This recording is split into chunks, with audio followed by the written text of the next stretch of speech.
Bumida ang rising stars ng women's basketball matapos magsimula ang inaugural Women's Maharlika Pilipinas Basketball League Invitational noong linggo, January 19. Si WMPBL founder Manny Pacquiao mismo ang umattend ng opening sa UST Quadricentennial Pavilion, kung saan hinikayat niya ang mga players na mangarap at lumaban. This is not just a league, it is a revolution that brings women's basketball to the forefront. Celebrating the incredible talent, passion, and dedication of Filipino athletes across the nation, today we say to every Filipino athlete, it is your time to shine.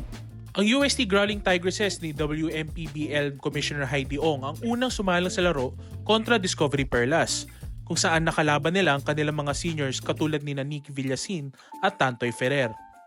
Kahit tangan ng Discovery ang ilang veteranong manlalaro na naig ang UAP Season 87 runner-up sa score na 82-67. Salamat sa 14 points ng UST rookie na si Karil Sierba.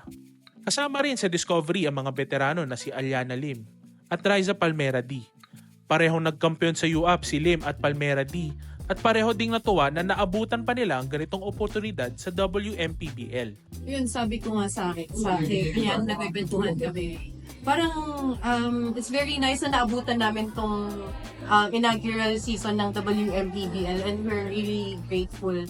But at the end of the day, sabi ko nga sa kanya, parang maging part na lang tayo ng process. Maabutan lang tayo ng mga young ones, no, na ngayon na kami, nagko-coach na kami. Masaya na kami na maging part ng inaugural na itong WMPBL.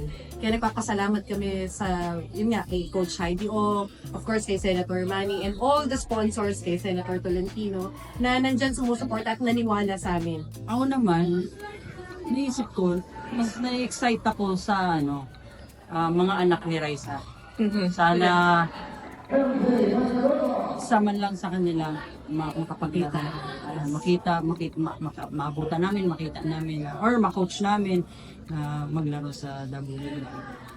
Naglaro rin ang PSP Lady Gymmers kung saan si Terence Romeo ang head coach at kasama niya ang iba pang PBA stars tulad nila CJ Perez, Arvin Tolentino at Vic Manuel sa coaching staff. Bagamat dala ng PBA players ang kanilang karanasan sa pag-coach, natalo ang PSP Lady Gymmers sa Imos Lady Magdalo 73-70. Ang New Zealand Blue Fire Valkyries naman tinalo ang Cavite Tall Patriots sa score na 54-51. Sa Day 2 ng WMPBL noong Miyerkules, nagpakitang gila si Gilas Women veteran Janine Pontejos bilang head coach ng kanyang alma mater, ang CEU Lady Scorpions. Kahit tinambakan ang Lady Scorpions ng Galleries Tower Skyrisers sa score na 102-46.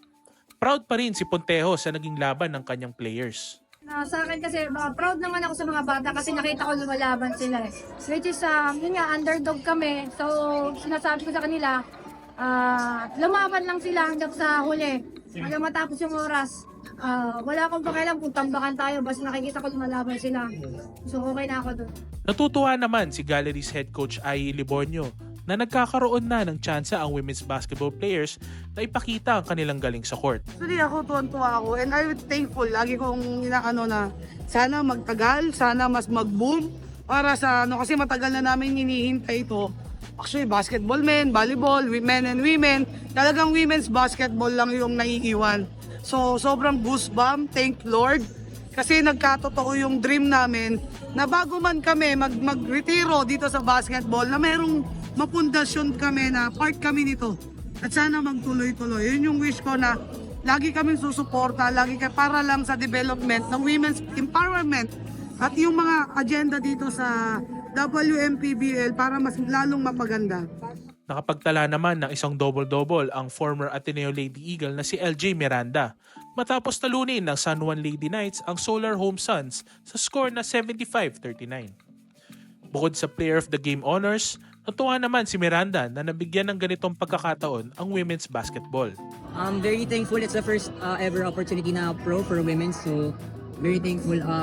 Thank you sa coaches and teammates. I wouldn't get this award without them. Magpapatuloy ang WMPBL sa linggo, January 26, sa isang double header sa Enderun Colleges. Kayo, sinong bet nyo sa WMPBL? Let us know sa comment section. For more sports stories, visit onesports.ph.